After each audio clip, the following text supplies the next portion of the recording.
After her mom died at 11:47 p.m. on a rainy Tuesday, he refused to pay his pregnant wife's hospital bills exactly 16 hours later, then left with his mistress before the sun set on his mother-in-law's grave. But he had no idea his pregnant wife had just inherited a $100 billion fortune that would make his betrayal the most expensive mistake in modern history. Daniel Whitmore had rehearsed his exit speech for weeks, but his pregnant wife Olivia never imagined he'd deliver it in a hospital room while she sat surrounded by medical bills she couldn't pay and a baby she couldn't protect alone. But the USB drive her dying mother had pressed into her palm contained account numbers that would shift the balance of power so dramatically that Daniel's cruelty would become his prison. His mistress Jessica wore a smile of victory as she wrapped her arms around Daniel's waist in the hospital parking lot, but neither of them noticed Olivia watching from the fourth-floor window, her hand pressed against the glass, her mother's final words echoing in her mind like a prophecy about to fulfill itself. The pregnancy test results, the funeral expenses, the mounting debt, the public humiliation. Daniel had calculated every pressure point to break her, but he'd forgotten to calculate what happens when a broken woman inherits enough money to buy his entire existence and reshape it into something unrecognizable. What crushing move would Olivia make first? Would she expose him immediately? Wait until his world felt secure before pulling the foundation out from under him? Or craft something so perfectly devastating that he'd spend years watching everything he valued crumble, while understanding exactly why it was happening? The rain hadn't stopped since her mother took her last breath, but Olivia barely noticed the water streaming down the hospital windows as she signed the stack of medical documents the nurse had placed before her. Her hand shook, not from grief alone, though that sat heavy in her chest like stones, but from the baby kicking against her ribs, reminding her that life continued, even when it felt like the world should pause. Daniel stood across the room, his back rigid, his phone pressed to his ear, but his voice carried that particular tone he used when he wanted her to overhear without admitting he wanted her to overhear. "I know, Jess. I'll handle it today. She's vulnerable right now. It's the perfect timing." Olivia's pen froze mid-signature, but she didn't look up. 7 months of pregnancy had taught her that some pains you absorbed silently, but this one felt different, sharper, more intentional. Her mother's funeral was scheduled for tomorrow morning, but the hospital bills from her mother's 3-week ICU stay were due today. And Daniel had made his position clear over breakfast. He wasn't paying for a woman who wasn't even his real family. The nurse, Teresa, according to her badge, glanced between them with the practiced neutrality of someone who'd witnessed too many family fractures in sterile rooms, but her eyes lingered on Olivia's belly with something that looked like worry. "Mrs. Whitmore, the total comes to $47,000. We'll need payment arrangements by 5 p.m. today, or we'll have to send this to collections." Daniel ended his call with a sharp tap and turned, but his expression held none of the warmth Olivia remembered from their wedding day 3 years ago. "Olivia and I need to discuss something privately." Teresa nodded, but her hand briefly touched Olivia's shoulder before she left, a gesture so small yet so loaded with meaning that Olivia nearly broke right there. The door clicked shut, but the silence that followed felt like a living thing pressing down on her lungs. "I'm leaving," Daniel said, and there was no preamble, no gentle lead-in, just the cold delivery of a fact. "I've been seeing Jessica for 8 months. She's pregnant too, 5 months along. I'm choosing her."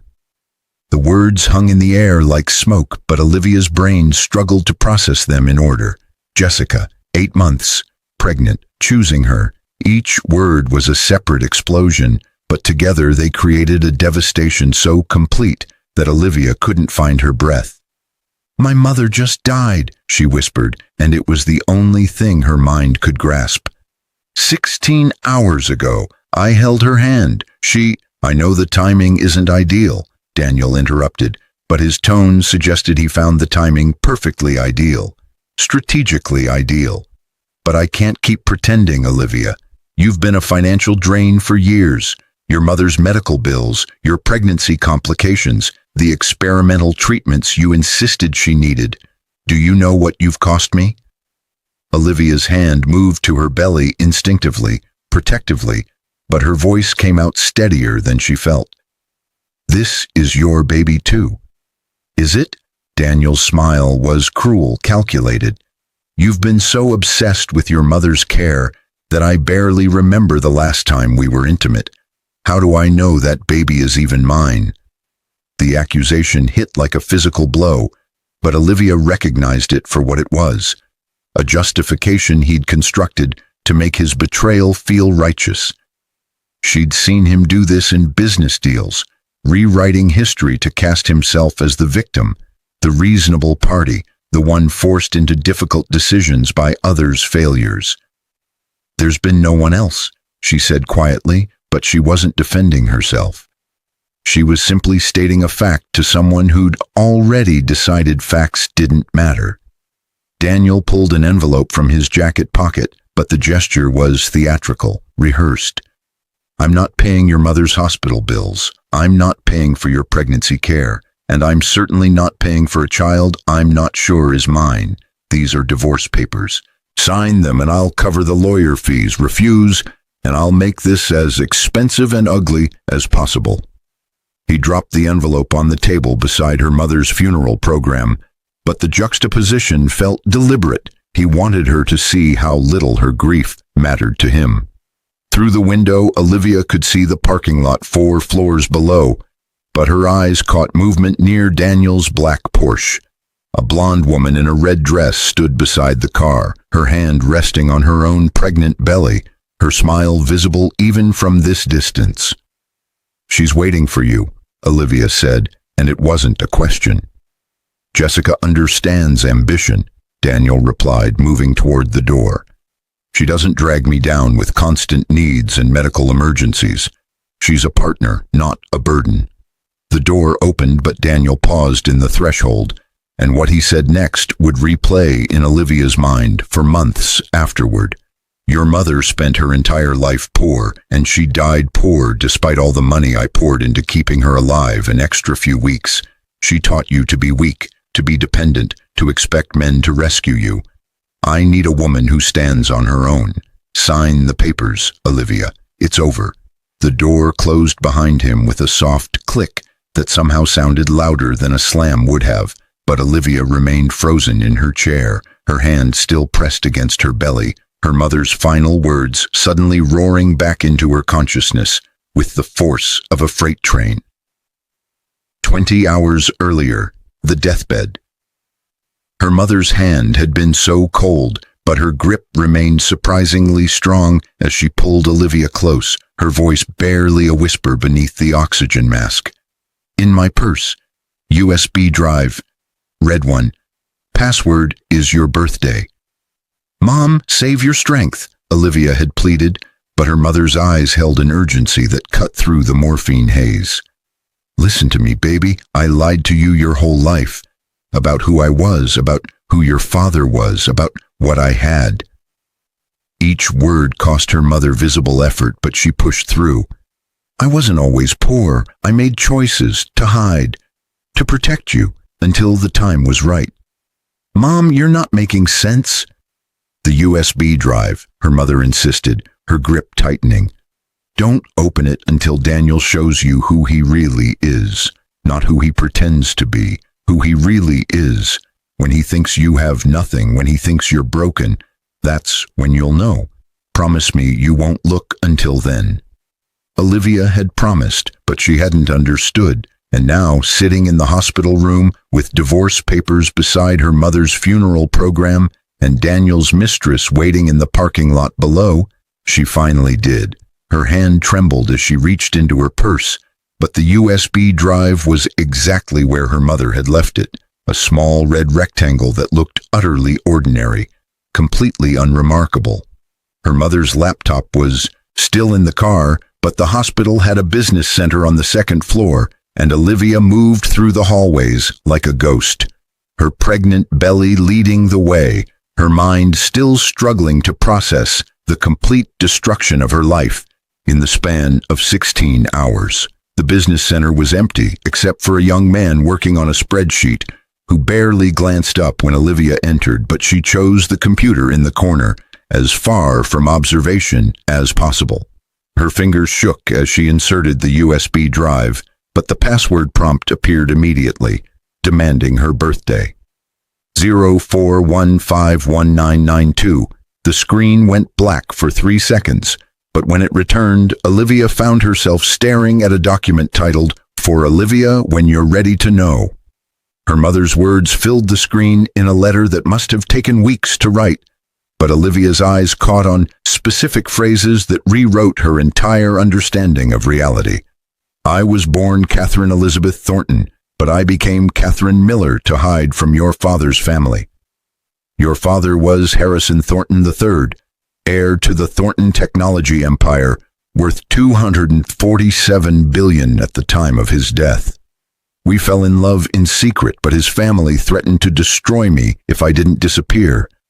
I was pregnant with you when I ran. I've been managing the fortune remotely through offshore accounts and shell corporations for 30 years, growing it from the $100 million settlement they paid me to disappear into something much larger.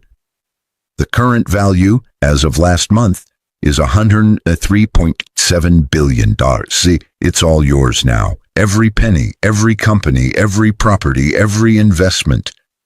The letter continued for pages, but Olivia's vision blurred as the numbers and names swam together, and her breath came in short gasps that had nothing to do with the baby pressing against her lungs. Her mother, Catherine Miller, the woman who'd worked double shifts at the diner, who'd clipped coupons and bought day-old bread, who'd apologized for being a financial burden during her cancer treatment, had been managing $103.7 billion in secret. But the letter's final section cut deepest of all. "I stayed hidden because I wanted you to know what real love looks like versus what people pretend is love when they think you have money. I watched Daniel court you, marry you, slowly reveal his true nature. I tried to warn you gently, but you needed to see it yourself. Now you will. Now, when he thinks you're at your weakest, he'll show you exactly what he values. And it's not you, baby. It's never been you. Use this fortune wisely, not for revenge alone, though I won't judge you for that. Use it to build the life you deserve, to raise my grandchild in truth rather than in hiding, to be the woman I trained you to be without you realizing I was training you at all. The attorney contact is below. His name is Robert Chen. He's been managing everything in secret for 30 years, waiting for this moment. Call him. Today, don't wait. The moment Daniel reveals himself is the moment you begin rebuilding. I love you more than money, more than comfort, more than safety. That's why I lived poor and died poor, so you could learn those same values. Now you'll have both the values and the resources. Make me proud." "Mom," Olivia sat in the business center chair, her pregnant belly pressed against the desk, tears streaming down her face in silence. But beneath the grief and shock, something else was stirring, something cold, something calculating, something that felt remarkably like her mother's spirit, settling into her bones and whispering, "Now, show him, show them all." The attorney's office occupied the entire 42nd floor of the Thornton building downtown, but Olivia didn't notice the irony until Robert Chen mentioned it during their meeting 3 hours after she'd fled the hospital. "Your grandfather built this building in 1987. Your father proposed to your mother on the roof. She came back here only once after running, to set up the trust that would eventually come to you." Robert Chen was 73 years old, but his mind was sharp as surgical steel, and his eyes held the particular gleam of someone who'd been waiting decades to execute a carefully laid plan. "Your mother was one of the most brilliant financial minds I've ever encountered. She turned $100 million into $103.7 billion through strategic investments in technology, Pharmaceutical startups, real estate, and renewable energy. She never touched the principal for personal use. Every dollar of growth was reinvested. Why? Olivia's voice cracked. Why live like that when she had all this? Because she was preparing you, Robert said simply. She told me once, my daughter will inherit more than money. She'll inherit wisdom, resilience, and perspective. She'll know what it's like to worry about grocery bills and medical debt. She'll understand what most billionaires never do, what life costs for normal people. She wanted you to have empathy before you had power. The conference room overlooked the city where Olivia had struggled to pay rent for 3 years. But from this height, everything looked small, manageable, conquerable. Daniel left me today at the hospital, 16 hours after my mother died. He has a pregnant mistress. He refused to pay my mother's medical bills or my pregnancy expenses. He suggested my baby might not be his. Robert's expression didn't change, but his fingers tightened almost imperceptibly on his pen. Your mother predicted this timeline with eerie accuracy. She told me, he'll wait until he thinks she's completely broken, until she has no money, no support, no options. That's when he'll strike, because that's when he'll feel safest. She was right. What do I do? Olivia asked, and it wasn't really a question. It was an invitation for Robert to help her channel the rage currently burning through her chest like acid. Robert opened a leather portfolio, but inside were documents that represented 30 years of patient preparation. Your mother left you detailed instructions for various scenarios, but they all boil down to one core principle. Make it educational. Don't just destroy him. Teach him why he's being destroyed. Make him understand step by step what he gave up, what he underestimated, and what his cruelty cost him. He slid a document across the table titled Operation Revelation, Strategic Response to Daniel Whitmore, but the level of detail suggested her mother had been planning this for years. Olivia scanned the pages, but each section built upon the last in a progression so perfectly calibrated that she could almost hear her mother's voice explaining it. Phase 1. Silent acquisition purchase. Controlling interests in Whitmore Consulting, Daniel's company, through shell corporations. Acquire the building where Jessica lives. Buy the hospital's outstanding debt, including Catherine Miller's bills. Secure ownership of Daniel's favorite restaurant, his gym, his country club membership. Phase 2. Subtle pressure. Begin restricting Daniel's business operations through corporate policy changes. Increase rent on Jessica's apartment to unsustainable levels. Create unexplained delays in Daniel's consulting contracts. Ensure his professional reputation begins to suffer from mysterious client complaints. Phase 3. The revelation schedule. A board meeting at Whitmore Consulting to announce the ownership change. Time the revelation for maximum impact. Suggested 6 months after abandonment. Ensure Jessica and all professional contacts are present. Deliver the truth in a public setting where Daniel's reaction becomes permanent record. Phase 4. Reconstruction offer. Daniel, a choice. Public accountability or private settlement. Use media coverage to highlight treatment of pregnant wife after mother's death. Redirect all energy toward building something meaningful with the fortune. Focus on the baby, on healing, on becoming the mother your mother trained you to be. But it was the handwritten note at the bottom, added in her mother's shaky final handwriting, that made Olivia's breath catch.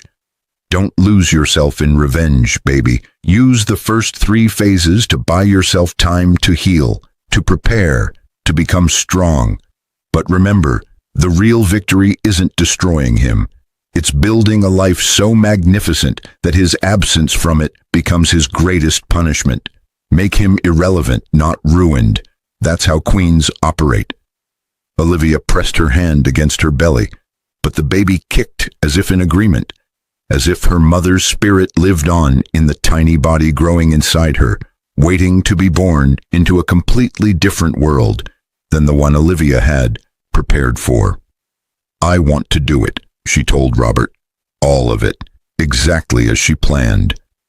Robert smiled, but it was the smile of a man who'd been waiting 30 years to watch a carefully constructed domino chain finally begin to fall. "Then let's begin. Your mother already purchased the hospital's debt portfolio 3 months ago when she knew her time was limited. As of this morning, you own all $47,000 of her medical bills, and by extension, Daniel owns you nothing, but he doesn't know that yet. Let him think he won. Let him celebrate. Let him build his new life with Jessica on the foundation of your supposed destruction. Then, when he feels safest, when he's convinced he made the right choice, that's when we act." 3 months later, Daniel's life had never felt better, but the nagging sensation that he'd overlooked something important kept surfacing at odd moments, like now sitting in the conference room at Whitmore Consulting, while his lawyer explained why 3 major clients had suddenly terminated their contracts. "It doesn't make sense," Daniel insisted, but his confidence was cracking at the edges. "Hamilton Corp has used our services for 8 years. Thompson Industries just renewed last quarter. Vanguard Financial specifically requested me for their merger advisory. Why would they all leave simultaneously?" His lawyer, Gerald Morrison, looked uncomfortable but professional. "They cited strategic differences and company policy changes. But Daniel, I'm hearing rumors. Questions about your character, something about abandoning a pregnant wife after her mother's death." "That's—" Daniel started, but Jessica interrupted from her seat beside him. "That's his bitter ex-wife spreading lies," Jessica said smoothly, her hand resting on her 7-month belly. Olivia couldn't handle that Daniel chose someone more compatible. She's trying to ruin him out of spite. Gerald didn't look convinced, but he continued. "There's also the matter of the building ownership. Your lease renewal came back denied. The new owner is exercising their right to decline tenant extensions. You have 60 days to relocate the entire company." "Who bought the building?" Daniel demanded. "A shell corporation called Thornton Holdings. I can't find much information about them, but they've been quietly acquiring properties all over the city. Very aggressive, very secretive." Daniel's phone buzzed with a message from his landlord, the owner of the luxury apartment he shared with Jessica. Rent increase from $4,000 per month to $15,000 per month, effective immediately. His jaw tightened, but Jessica was already reading over his shoulder, her face pale. "That's illegal," she breathed. "They can't just—" "They can if there's a clause in the lease allowing market rate adjustments," Gerald said grimly. "Did you read your rental agreement carefully?" But Daniel's mind was elsewhere, tracing a pattern he didn't want to see, yet couldn't ignore. The client losses, the building ownership, the rent increase, the mysterious complaints about his character, they all started around the same time, right after Olivia had disappeared from his life completely. He'd tried calling her once 3 weeks after leaving, but curiosity more than concern drove him. The number had been disconnected. Her social media accounts had vanished. Even her few friends claimed they hadn't heard from her. It was as if she'd evaporated from existence, but Daniel had been too busy celebrating his freedom and planning his new life with Jessica to worry about where his ex-wife had gone. Now, sitting in his conference room while his professional life crumbled around him, Daniel felt the first cold finger of genuine fear trace down his spine.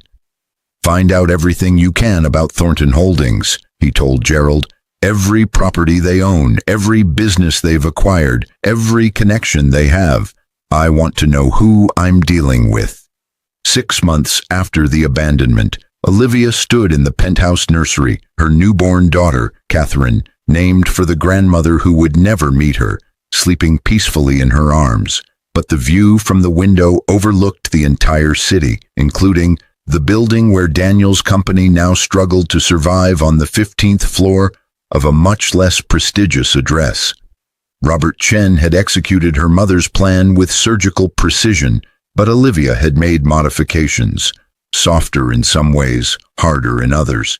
She'd bought Daniel's company debt but hadn't foreclosed. She'd increased his costs but hadn't made them impossible. She'd damaged his reputation but hadn't destroyed it completely. Every pressure she applied was calibrated to make him struggle, to make him question, to make him understand what it felt like to watch your world slowly constrict while being powerless to stop it. But the revelation, phase 3 of her mother's plan, was scheduled for today, and Olivia had spent the morning preparing her appearance, her words, and her emotional defenses for the confrontation she'd been both dreading and anticipating for 6 months. Catherine stirred in her arms, but her tiny fist gripped Olivia's finger with surprising strength, and in that grip, Olivia felt her mother's presence so strongly it almost knocked her breath away. "Your grandmother wanted you to grow up knowing what matters," she whispered to her sleeping daughter. "Love matters, truth matters, character matters.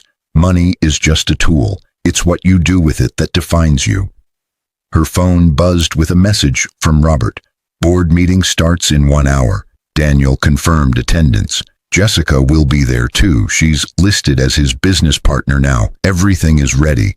Olivia kissed her daughter's forehead, but the nanny, Patricia, a kind woman in her 50s who'd been vetted extensively by Robert's team, appeared in the doorway with a gentle smile. "I'll watch her, Mrs. Thornton.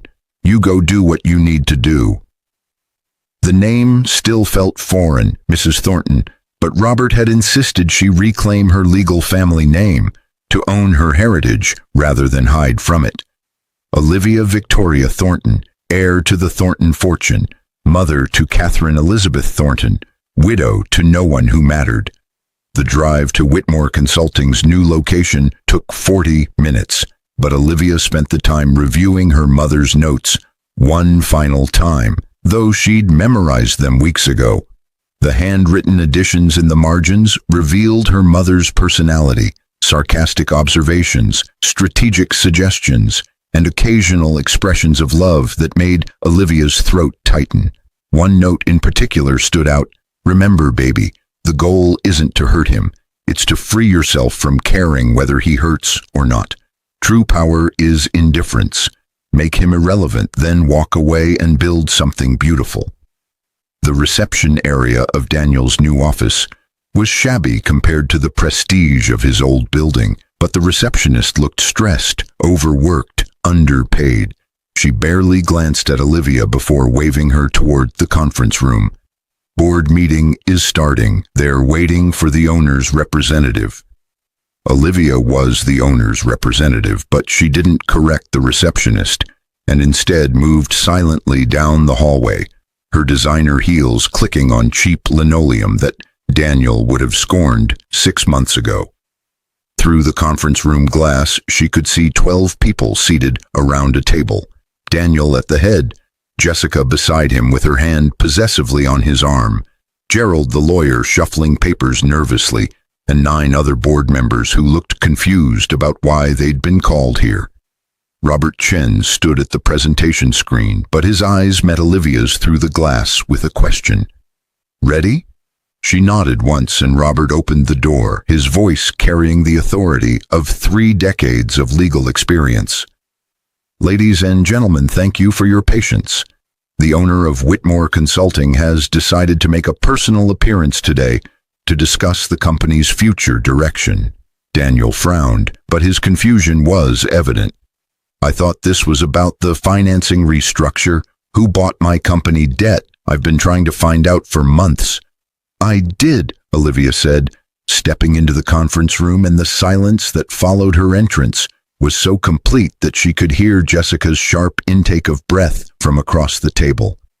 Daniel's face went through a remarkable transformation. Shock, disbelief, confusion, fear, anger, denial, all in the span of 3 seconds, but he recovered with the smooth professionalism he'd always prided himself on. "Olivia, what are you doing here?"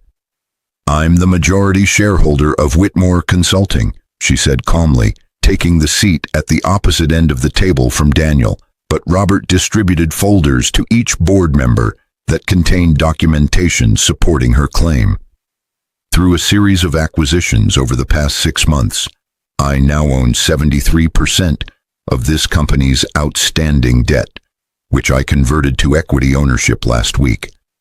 I also own the building where Jessica lives, the hospital where my mother died, the country club where you proposed to me, and approximately 40 other properties and businesses that have influenced your life in various ways over the past few months. Jessica's face had gone pale, but her hand tightened on Daniel's arm. "This is insane. You can't just—" "I can," Olivia interrupted gently, "and I did. My mother, Catherine Miller, though her real name was Catherine Elizabeth Thornton, left me an inheritance of $193.7 billion when she died 6 months ago. The same night you told me she'd taught me to be weak and dependent. The same night you refused to pay her hospital bills. The same night you introduced me to the concept of being abandoned while 7 months pregnant." The board members were flipping through their folders rapidly, but the documentation was irrefutable. Purchase agreements, transfer documents, ownership certificates, all bearing Olivia's legal name and the date stamps that proved every acquisition had occurred after Daniel had left her. Daniel's professional mask was cracking, but rage was seeping through. "You've been sabotaging me. The client losses, the rent increases, the complaints about my character, that was all you." "Actually, the character complaints were genuine," Olivia corrected. "Turns out that abandoning your pregnant wife after her mother's death doesn't play well in professional circles. I didn't have to manufacture that damage. I just stopped protecting you from the natural consequences of your choices. The financial pressures, though, yes, those were intentional, strategic, educational." "Educational," Daniel's voice rose. "You've been destroying my life to teach me a lesson?" "No," Olivia said softly, but her eyes were hard as diamonds. "I've been teaching you what it feels like to watch everything you value slip away while being unable to stop it. To struggle with bills you can't pay. To feel the walls closing in. To understand that the person you trusted most was actually calculating your destruction. How does it feel, Daniel?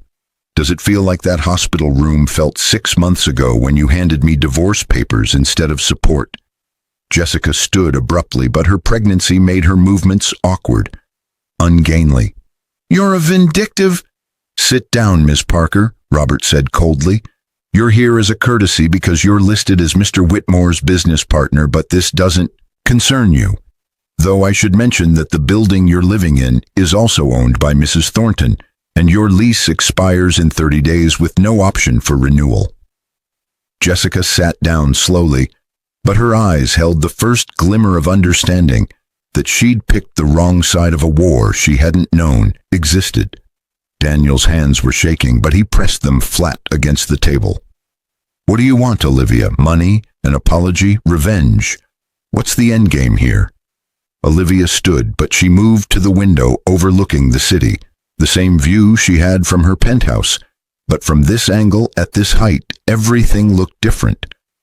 "I want you to understand what you threw away. Not the money, you never knew about that, so you can't mourn it. But me. The life we could have built. The daughter you'll never meet. The family you destroyed because you confused net worth with human worth." She turned back to face him, but her voice remained steady, controlled. "My mother spent 30 years teaching me that character matters more than cash, that love matters more than luxury, that integrity matters more than image. You spent 3 years teaching me the opposite, that I was only valuable as long as I was convenient, that loyalty was conditional, that vows meant nothing when better options appeared." "I didn't know," Daniel whispered, but it wasn't an apology. It was a lament for what he'd lost without realizing he'd lost it. "And that's exactly the point," Olivia said. "You loved me when you thought I was poor, except you didn't love me, you tolerated me. You calculated my value based on what I cost you versus what I provided you. The moment the scales tipped toward cost, you left. But if you'd stayed, if you'd honored your vows, if you'd supported me through my mother's death, If you'd been excited about our baby instead of questioning her paternity, you would have discovered that your wife was worth $103.7 billion. The number hung in the air like a bomb, but every board member in the room was doing rapid calculations about what Daniel had walked away from, and the horror on their faces was almost comical. "But here's what you really lost," Olivia continued, and her hand moved unconsciously to her chest, above her heart. "You lost a woman who would have given you everything, not because of money, but despite it. You lost a partner who understood struggle because she'd lived it. You lost a daughter who'll grow up knowing her father chose someone else. You lost integrity, honor, loyalty, and love. And you traded it all for what, exactly? A mistress who attached herself to you when she thought you were successful. A relationship built on betraying someone else. A life that requires you to justify your cruelty by pretending I deserved it." Daniel's face had gone gray, but Jessica was crying silently, her hand no longer on his arm, but wrapped protectively around her own belly, as if she suddenly understood she'd built her life on someone else's ruins. "I'm not here to destroy you," Olivia said finally, and she returned to her seat. But her posture was relaxed, powerful, complete. "I'm here to offer you a choice. Option 1. I liquidate this company, foreclose on every debt you owe, and use my resources to ensure you struggle for the next decade the way you intended me to struggle. Option 2, you sign over full ownership of Whitmore Consulting to me, you publicly acknowledge what you did 6 months ago, and you start over somewhere else with the understanding that your reputation will follow you, but your debts won't." "That's not a choice," Daniel said bitterly. "That's extortion." "No," Robert interjected. "That's mercy. Option 1 is justice. Option 2 is mercy with accountability. Mrs. Thornton is offering you more compassion than you offered her, which should tell you something about the character difference between you." Gerald, the lawyer, leaned forward. "Daniel, take option 2. You can't win this fight. The documentation is airtight, the financial position is insurmountable, and frankly, the moral position is non-existent. Sign the papers, make the statement, and rebuild somewhere that doesn't have Thornton fingerprints all over it." But Olivia wasn't finished. She pulled out her phone, but the image she displayed made Daniel's breath catch. A photo of baby Catherine sleeping peacefully in her nursery. Her tiny face a perfect blend of Olivia's features and undeniably Daniel's bone structure. "This is Catherine Elizabeth Thornton," Olivia said quietly. "Your daughter, born healthy despite the stress you caused during pregnancy. She has your eyes, your chin, your stubborn little frown when she's concentrating. The paternity test you demanded? I had one done voluntarily. 99.9% match. She's yours, Daniel, and you'll never meet her because you walked away when you thought we were worthless, and you don't get to come back now that you know what we're worth." The photo disappeared from her screen, but the image remained burned into Daniel's retinas, and for the first time since Olivia had entered the room, she saw genuine grief cross his face, not for what he'd lost in terms of money, but for what he'd lost in terms of meaning. "I'll sign," he whispered. "Good," Olivia said, and she stood. But this time she moved toward the door, her part in this confrontation complete. "Robert will handle the paperwork. You have 48 hours to make your public statement. I'll leave the wording to you, but it needs to acknowledge the timeline of events honestly. After that, you're free to start over. I won't pursue you further, but I also won't help you. You'll succeed or fail based entirely on your own merit, which is something you never allowed me to do."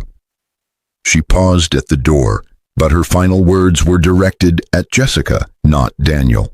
"Ms. Parker, you're welcome to stay in your apartment rent-free until your baby is born.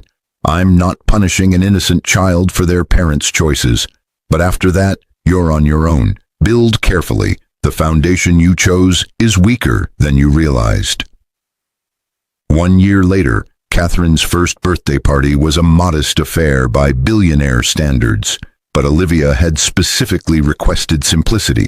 Close friends, Patricia the nanny, Robert and his wife, and a handful of people who'd supported her during the darkest months of her life. The penthouse nursery was decorated with balloons and streamers, but Catherine was more interested in the wrapping paper than the gifts, her delighted laughter filling the space with a joy so pure it made Olivia's chest ache. Robert found her on the balcony after the cake had been served, but his expression was serious despite the celebration inside.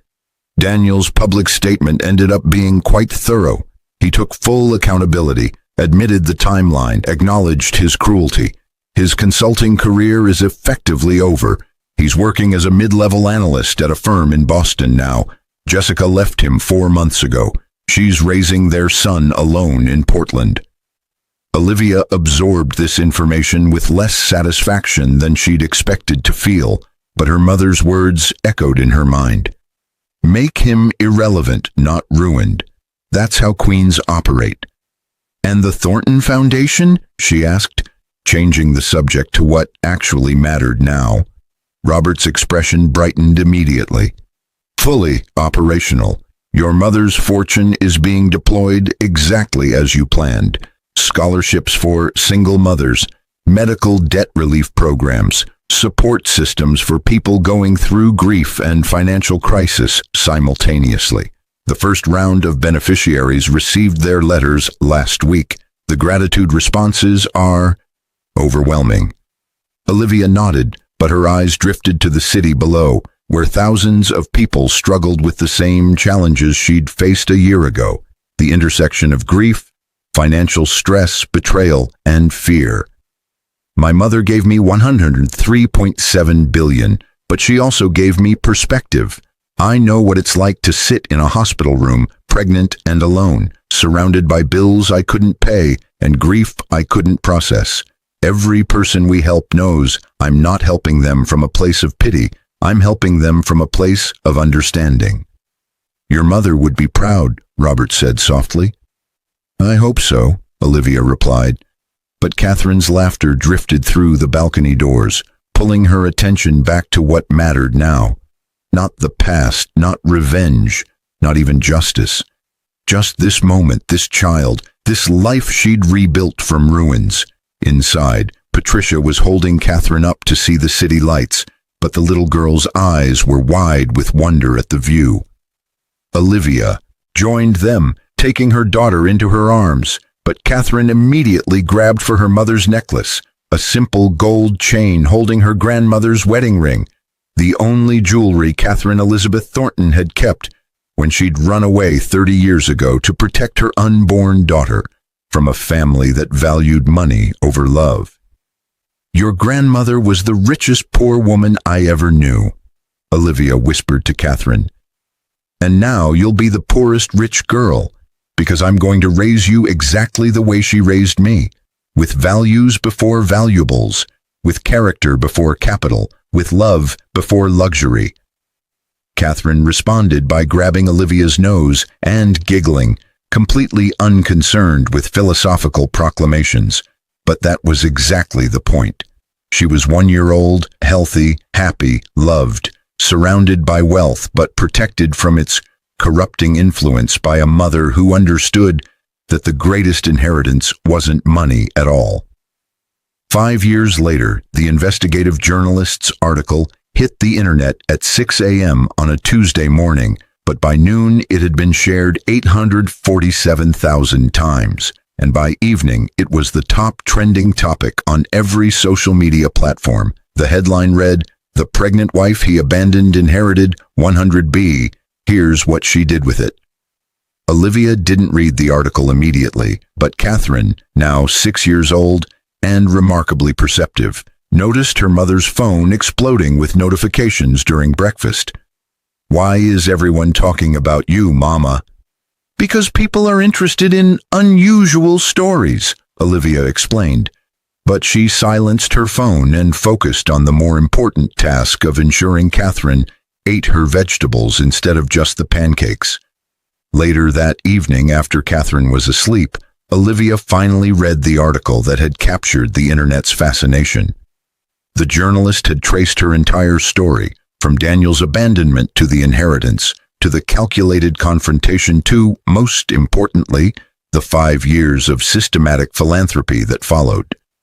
The Thornton Foundation had deployed $12 billion in aid during those 5 years, but the article highlighted specific stories. The single mother whose medical debt had been erased, allowing her to keep her home and raise her children. The widow who'd received a scholarship to finish her nursing degree after her husband's death. The pregnant teenager whose hospital bills had been paid anonymously, allowing her to focus on her baby instead of bankruptcy. The cancer patient whose experimental treatment had been funded when insurance denied coverage. But the article's conclusion was what made it go viral. Olivia Thornton could have used her fortune to destroy the man who betrayed her. Instead, she used it to ensure no other woman would face the same impossible choice between medical care and financial survival, between grief and bills, between pride and desperation. Daniel Whitmore's life was changed by his choice to abandon his pregnant wife. But thousands of other lives were changed, for the better, by what that pregnant wife chose to do with the fortune he never knew existed. The comment section was predictably divided, but one thread caught Olivia's attention. Someone had tracked down Daniel's current situation and posted an update. He was remarried, working a stable but unspectacular job, living in a modest house in the suburbs of Boston. He'd never publicly responded to questions about Olivia, never tried to contact Catherine, never attempted to justify or apologize beyond that initial public statement 5 years ago. He made himself irrelevant, Olivia murmured, but there was no triumph in her voice, just recognition that her mother's strategy had worked exactly as planned. Her phone rang, but Robert's name appeared on the screen. "Have you seen the article?" "Just finished reading it," Olivia confirmed. "The response has been overwhelming. We've received 12,000 new donation requests in the past 12 hours, but we've also received pledges from other wealthy individuals who want to fund similar programs. Your story is inspiring a movement."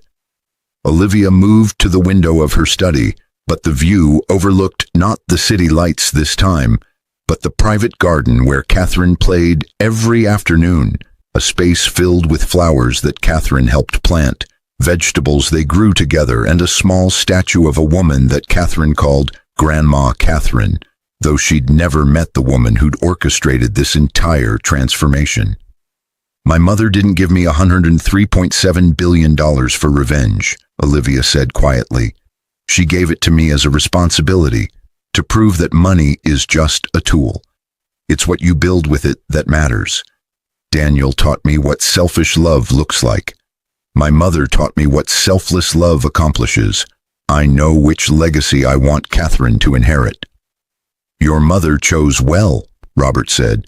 "Not everyone would have responded to betrayal by helping others facing similar betrayals.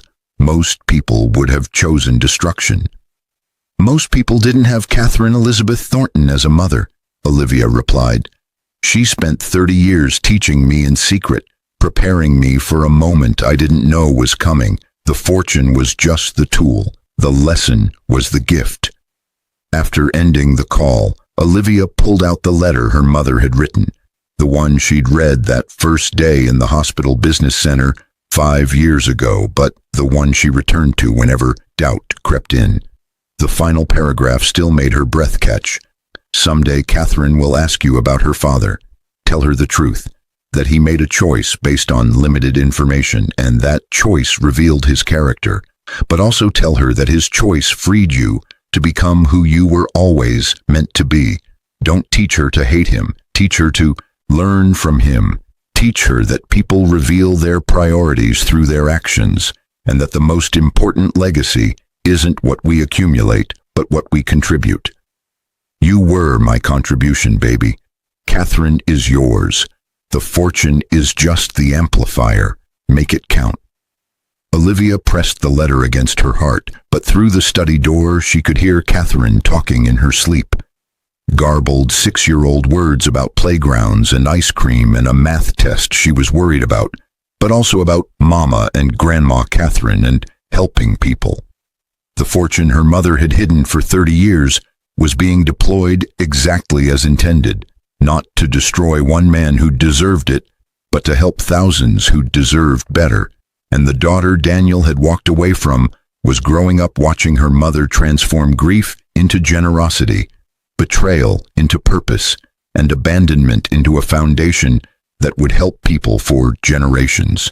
Catherine stirred in her bedroom down the hall, but Olivia moved quietly to check on her, and the sight of her sleeping daughter, safe, healthy, loved, unburdened by the drama that had preceded her birth, was worth more than $103.7 billion could ever buy.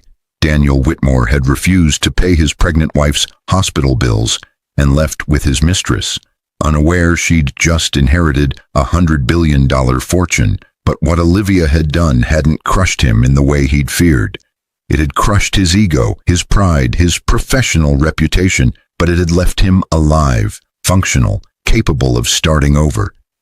Because that was the difference between destruction and displacement, between revenge and irrelevance, between punishment and purpose.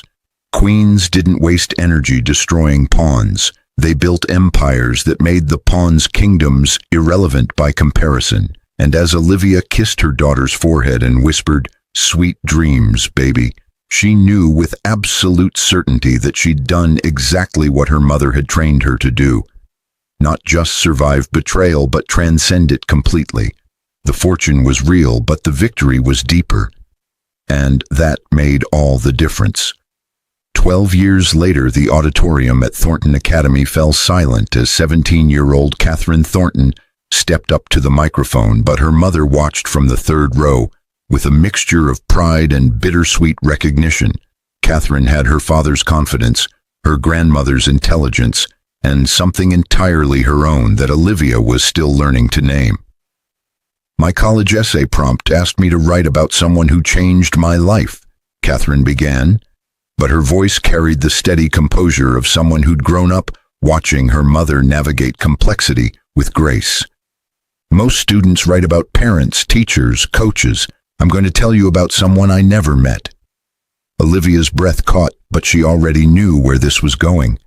"My grandmother, Catherine Elizabeth Thornton, died 12 years before I was born, but she's the most influential person in my life," Catherine continued. But the audience, parents, teachers, fellow students, leaned forward collectively. She was a billionaire who lived like she was poor. She was brilliant but worked double shifts at a diner.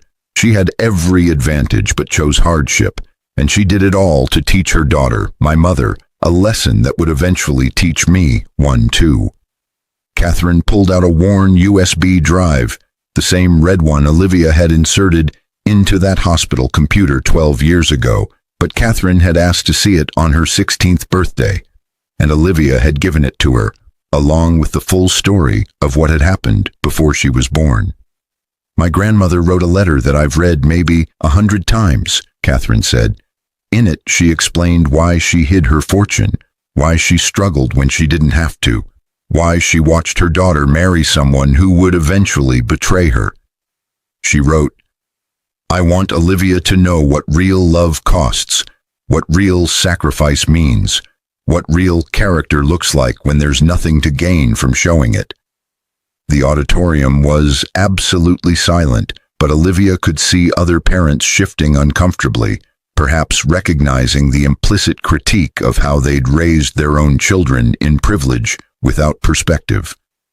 "My mother was abandoned while pregnant with me," Catherine said, and there was no embarrassment in her voice, no shame, just factual clarity.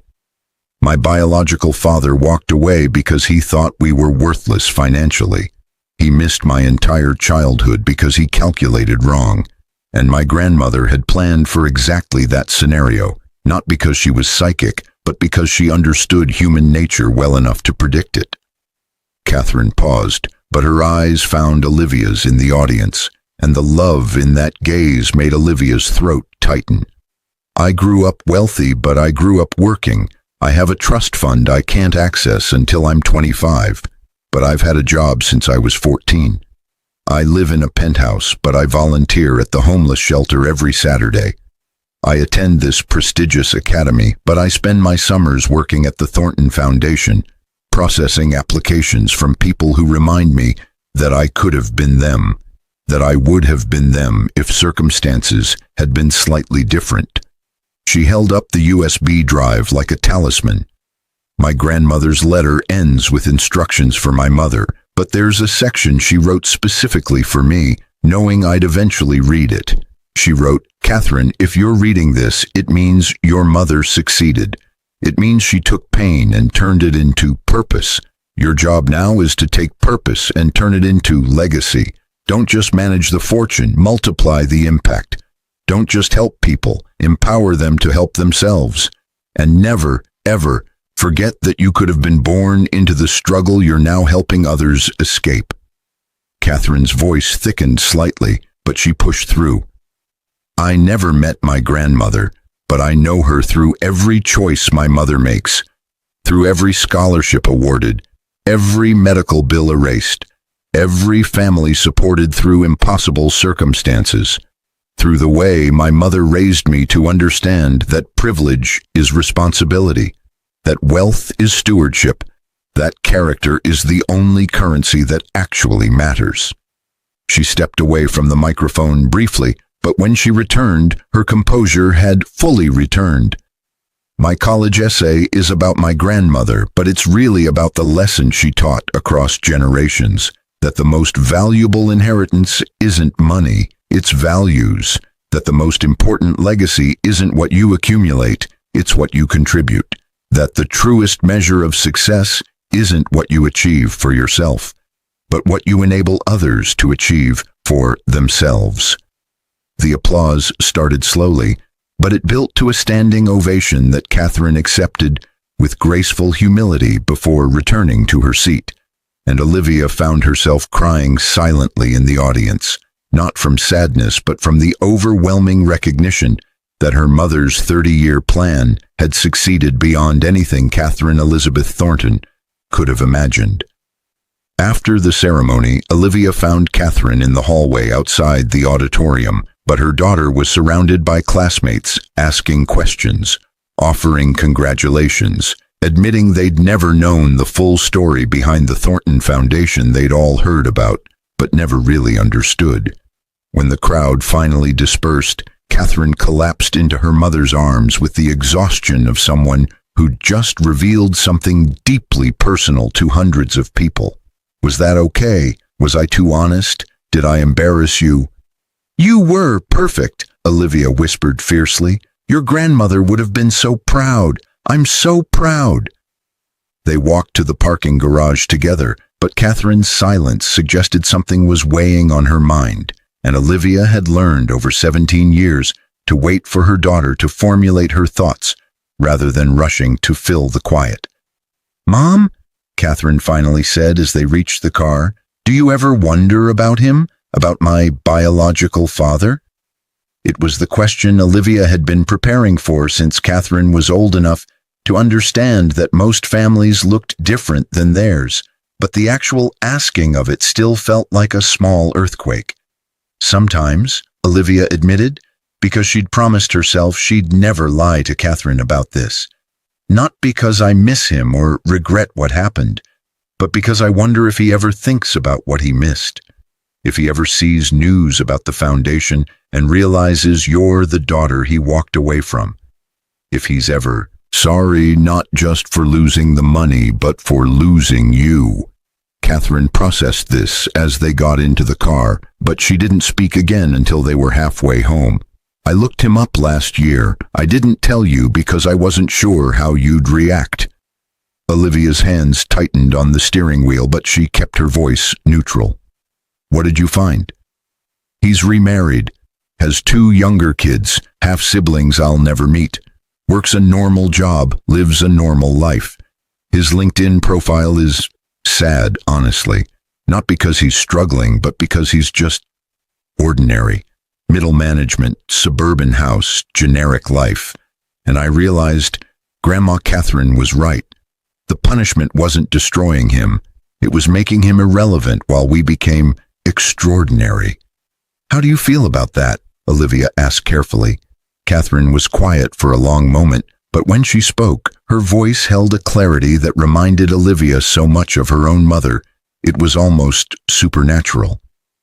I feel like I dodged a bullet, like Grandma Catherine orchestrated things so that his absence from my life was actually a gift. Because if he'd stayed, I would have grown up watching you compromise yourself to make a marriage work with someone who didn't value you. I would have learned that love means accepting less than you deserve. I would have inherited his values instead of Grandma's. She turned to look at Olivia directly. Instead, I grew up watching you turn pain into power, betrayal into philanthropy, abandonment into abundance. I learned that character is a choice, that resilience is a skill, that generosity is a legacy.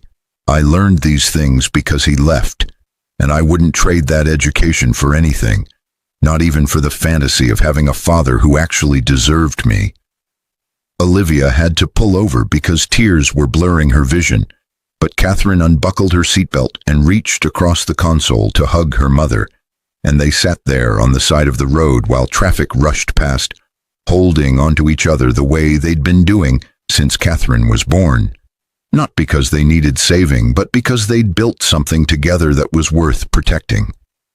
2 days later, the email arrived in Olivia's inbox at 9:47 a.m. on Thursday, but the sender's name made her freeze, Daniel Whitmore.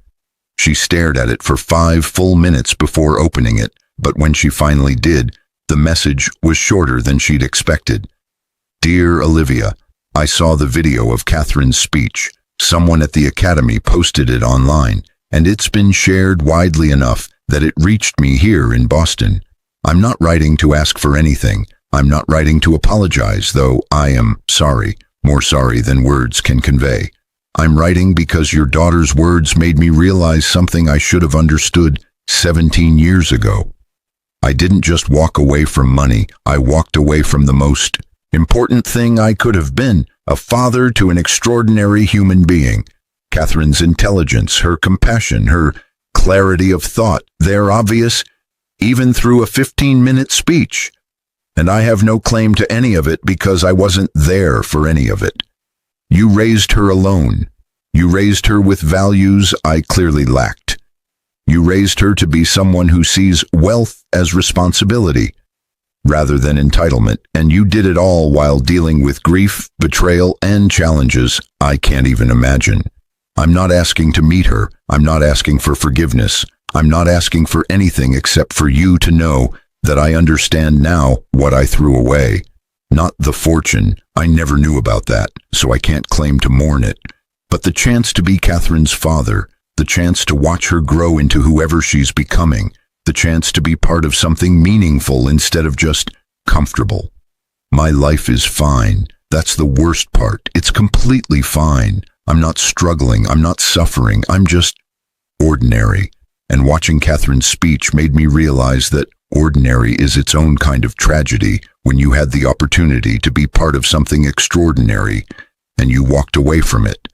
Tell Catherine if you think it's appropriate that her biological father is proud of who she is, even though he has no right to be. Tell her that I understand why she doesn't need me, and that understanding that is probably the most mature I've ever been. I won't contact you again. This isn't the opening move in some attempt to reconnect. It's just a closing statement, the one I should have made 17 years ago, but didn't have the character to deliver. I hope you're happy, Olivia. From what I saw in that speech, you've earned it in ways I never understood. Daniel Olivia read the email 3 times, but each reading produced a different emotion. Anger, sadness, pity, relief, vindication, emptiness. She saved it to a folder labeled Catherine's History, knowing that someday her daughter might want to read it, but also knowing that whether she did or not, it wouldn't change the fundamental truth of their lives. They'd built something extraordinary in Daniel's absence, not despite it. That evening, Catherine found Olivia in the study, but her mother was staring at the photograph on her desk. A picture of 3 generations of Thornton women, that didn't actually exist because Catherine Elizabeth Thornton had died before her granddaughter was born. Yet somehow the spirit of all three of them lived in the Foundation's work, in Catherine's character, in the legacy they were building together. "You okay, Mom?" Catherine asked, settling into the chair across from the desk. "Your biological father sent me an email," Olivia said, because she'd learned from her own mother that honesty was the foundation of trust. "He saw your speech online. He wanted me to know that he understands what he missed." Catherine's expression didn't change, but she absorbed this information with the analytical precision of someone who'd inherited multiple forms of intelligence. "Do you want me to read it?" "Only if you want to," Olivia said. "It doesn't change anything. It doesn't erase what he did or create obligations where none exist. It's just closure, I suppose.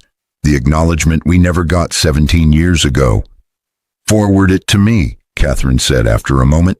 "I'll read it when I'm ready. But Mom, whether he understands what he missed or not, it doesn't actually matter.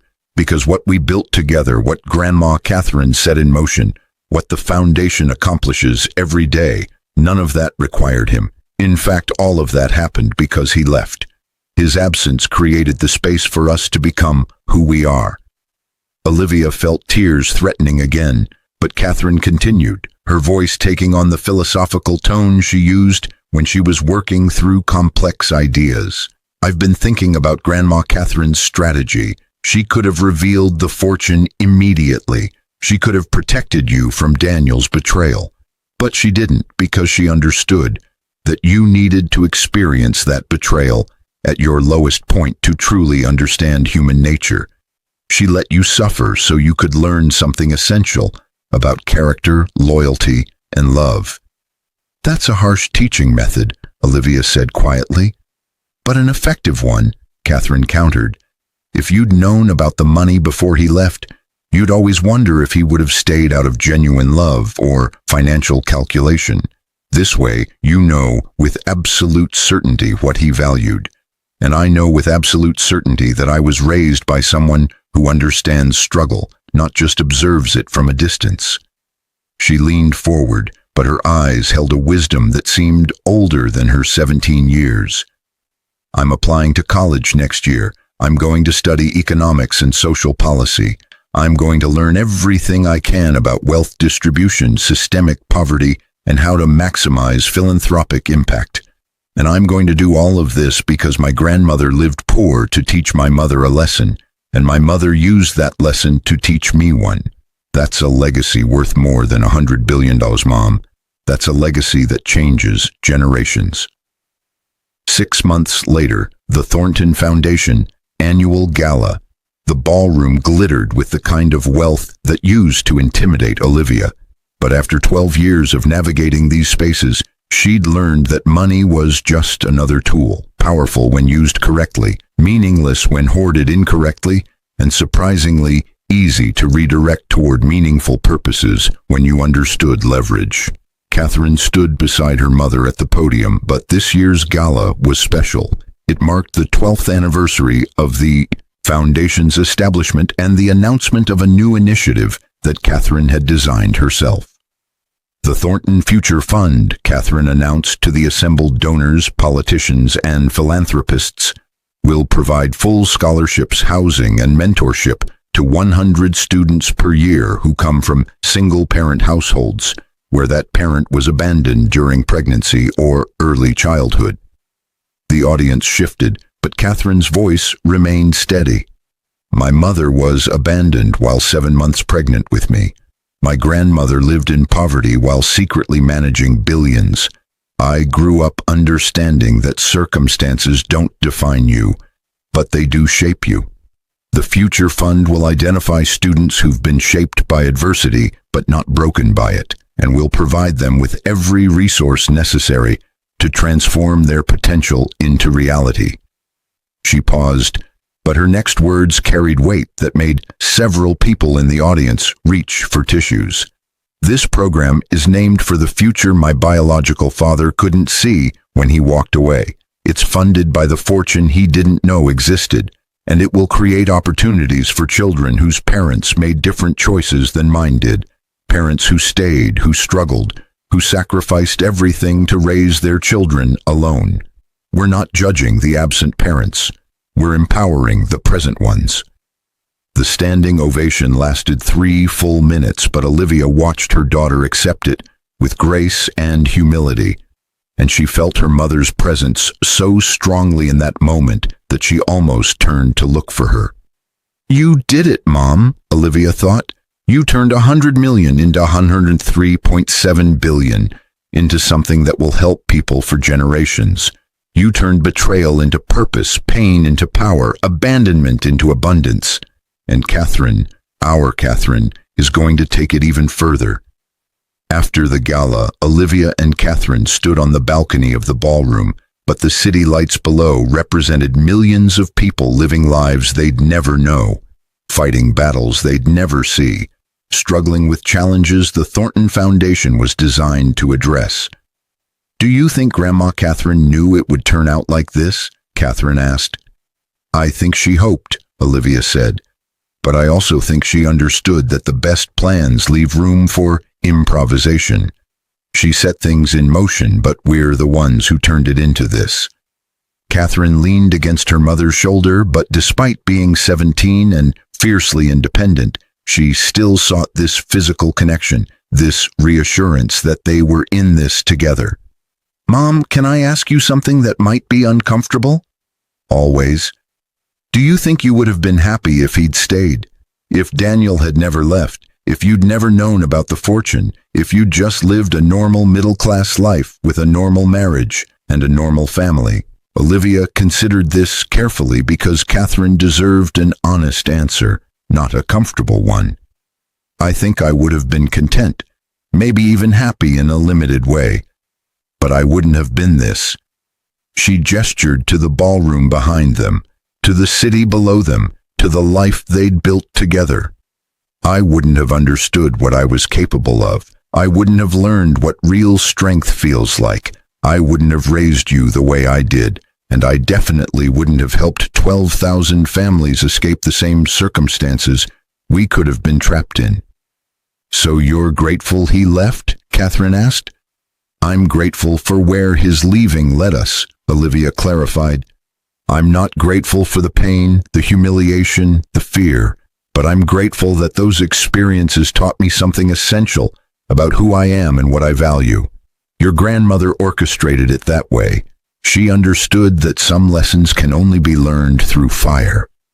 Catherine was quiet for a long moment, but when she spoke again, her voice held a determination that reminded Olivia of herself at 17, standing in that hospital room, inserting a USB drive that would change everything.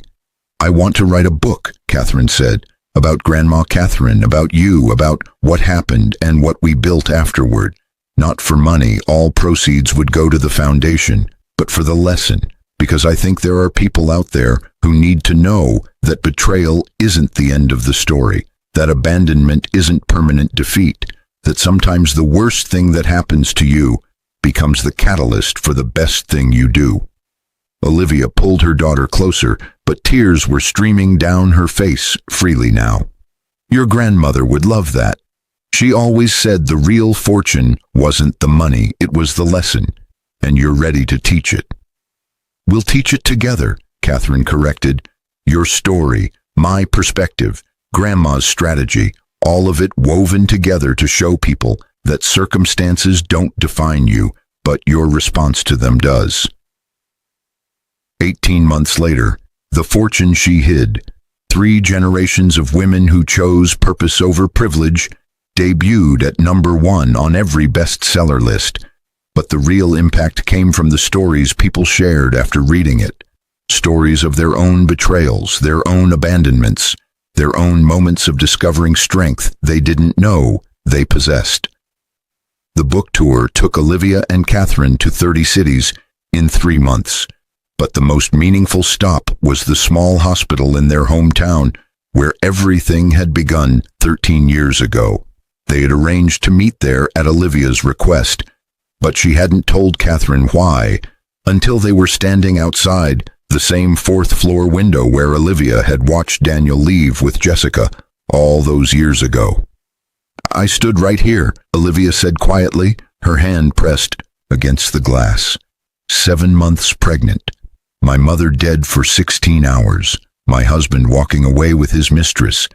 And I remember thinking that this was the lowest point of my entire life, that there was nowhere to go but up from here, but I couldn't see how to get there. Catherine stood beside her mother, but through the window they could now see a completely different scene. The hospital had been renovated, modernized, expanded, with a new wing that bore a discreet plaque, the Catherine E. Thornton Memorial Wing, funded by the Thornton Foundation. "Grandma Catherine knew you'd find your way up," Catherine said. "That's why she left you the instructions. That's why she gave you Robert Chen's contact. That's why she timed everything so precisely. She turned your lowest moment into your launching point." "And now we're turning that launching point into a legacy," Olivia added. "The hospital wing treats uninsured patients for free. The Future Fund sends 100 kids to college every year. The medical debt relief program has helped 50,000 families, and this book," she held up a copy of their bestseller, "is teaching people that they can do the same thing in their own circumstances." A nurse walked past behind them, but she did a double take and then approached with nervous excitement. "Excuse me, are you Olivia Thornton? And Catherine, I just finished your book. I work in this hospital, and I had no idea this was where your story began." "Right here," Olivia confirmed, gesturing to the window. "Worst day of my life happened in a room down this hallway." The nurse's eyes filled with tears, but she spoke quickly, as if afraid she'd lose her nerve. "My husband left me when I was 6 months pregnant, 3 years ago. I was standing in this same hospital, looking at bills I couldn't pay, wondering how I'd survive. And then the Thornton Foundation covered everything. The delivery, the postnatal care, even 3 months of living expenses while I recovered. You saved my life, Mrs. Thornton. You saved my daughter's life. And I didn't even know you were the woman who'd stood in this same hospital, facing the same fear years before." Catherine stepped forward impulsively and hugged the nurse, but Olivia joined them, and the 3 women stood there in the hospital corridor while other staff and patients moved around them, creating a moment of connection that proved everything Olivia's mother had believed. That pain shared becomes purpose, that struggle survived becomes strength, that betrayal transformed becomes blessing. 5 years later, Catherine's college graduation from Harvard fell on a bright Saturday in May, but the real celebration happened afterward, in a private room at the hotel, where Olivia had arranged for a surprise that even her remarkably perceptive daughter hadn't anticipated. "Mom, this is already too much," Catherine protested as she entered the room to find not just family and friends, but also 50 recipients of the Thornton Future Fund Scholarship, students whose lives had been changed by the program Catherine had designed when she was just 17 years old. "It's not too much," Olivia said. "It's exactly right, because you need to see what you created, not just in theory, not just in annual reports, but in reality. These are the people whose lives are different because you decided that your pain, being abandoned before you were born, could become other people's purpose." One by one, the scholarship recipients shared their stories, but each one followed a similar pattern. Single parent, financial crisis, academic potential, then the Thornton Future Fund intervention that changed everything. A young woman who was now starting medical school, a young man who'd just been accepted into a PhD program in engineering, a non-binary student who'd published their first novel, a first-generation college graduate who was returning to their community to teach. Catherine listened to each story with tears streaming down her face, but when the last student finished, she stood and addressed them all with the composure Olivia had watched her develop over 22 years.